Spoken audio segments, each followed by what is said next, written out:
Two overseas students called Spiros and Hiroko have just finished the first semester of their university course.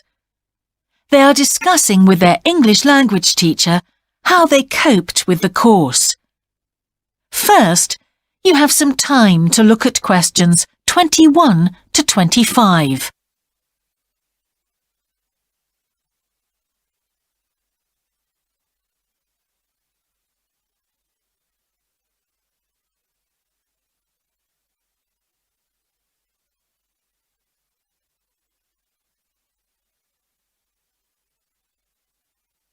Now listen carefully and answer questions 21 to 25. Before we start, Spiros and Hiroko, thanks for coming in today to talk about your recent study experiences, and congratulations to you both in doing so well in your first semester exams. Thank you. I'd like to discuss with you the value of the English for Academic Purposes course you did here last year before starting your university course. Spiros, if I could start with you, what parts of the program have now proved to be particularly valuable to you? I think that having to do a seminar presentation really helped me.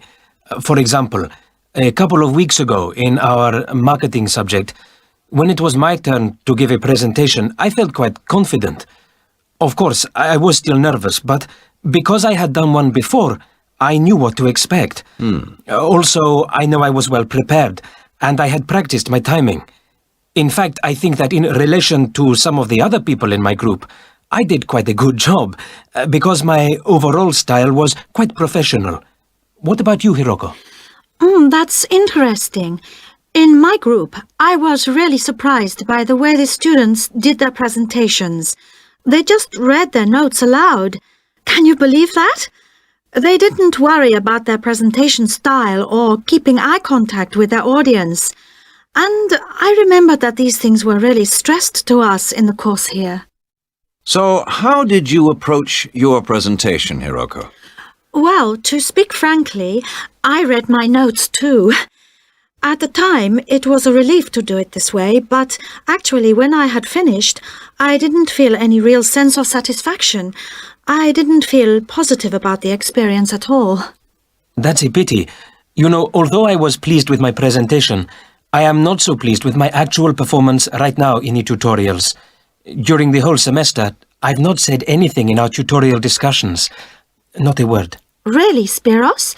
Why is that? Do the other students talk too much? It's partly that, but it's mostly because I have had no confidence to speak out. Their style of speaking is so different. It's not the style we were used to during the course. They use so many colloquialisms. They're not very polite, and sometimes there seems to be no order in their discussion. Also, they are very familiar with each other, so because they know each other's habits, they can let each other into the discussion. You're right, Spiros. I've experienced that too. Before you hear the rest of the conversation, you have some time to look at questions 26 to 30.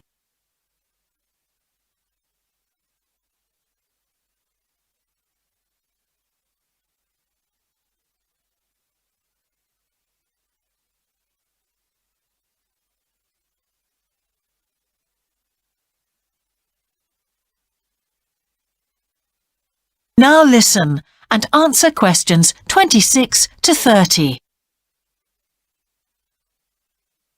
For most of this semester, I've said absolutely nothing in tutorials.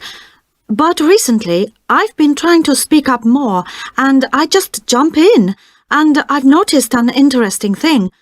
I've noticed that if they thought my point was interesting or new, then the next time they actually asked for my opinion. And then it was much easier for me to be part of the discussion. Oh, that's great, Hiroko.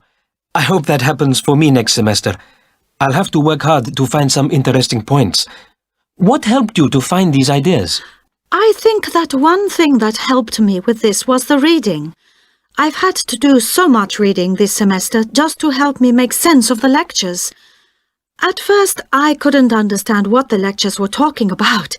So I had to turn to the books and journals. Every night I read for hours, using the lists of references that were given, and I made pages of notes. At breakfast, I read and read my notes again. This habit has helped me to follow the ideas in the lectures, and it's also given me some ideas to use in the tutorials. But I did so much reading anyway. I don't think there's any time left over for anything extra. My reading speed is still quite slow, though I'm much better at dealing with vocabulary than I used to be.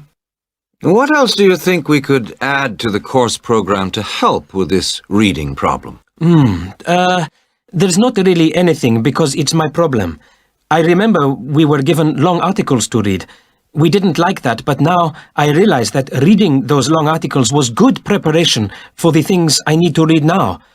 Also, in class, we regularly had speed reading tasks to do, and we kept a record of our reading speed, so the teachers were encouraging us to work on that.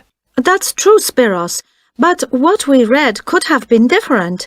Sometimes in the English class, I felt frustrated when I had to read articles about the environment or health or education, because I wanted to concentrate on my own field, but we didn't read anything about engineering. So I think I wasted some time learning vocabulary I didn't need. But surely the strategies you were taught for dealing with that vocabulary were helpful? Yes, but psychologically speaking, I would have felt much better working on reading from my own field. What do you think, Spiros? Oh, I agree. That would have helped my confidence too, and I would have been more motivated. It was good, though, that we could work on our own topics when we wrote the research assignments. Okay, let's move on to writing now and... That is the end of Section 3. You now have half a minute to check your answers.